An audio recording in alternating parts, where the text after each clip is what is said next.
मुस्लिम league के secretary general मोहतरम जनाब सैफुल्लाह खालिद साहब, उनका हाथ है, तो पाकिस्तान मरकजी मुस्लिम लीग इसको मुस्तरद करती है और मुतालबा करती है आलमी इदारों से, आलमी कुव्वतों से कि इसका जो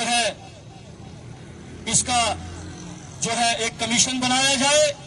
और इसकी पूरी जांच पड़ताल की जाए। इसके पीछे मोदी खुद है, उसकी एजेंसी राह है, और जिस जोड़े को उसके अंदर मुर्दा करार दिया गया वो मियां बीवी तो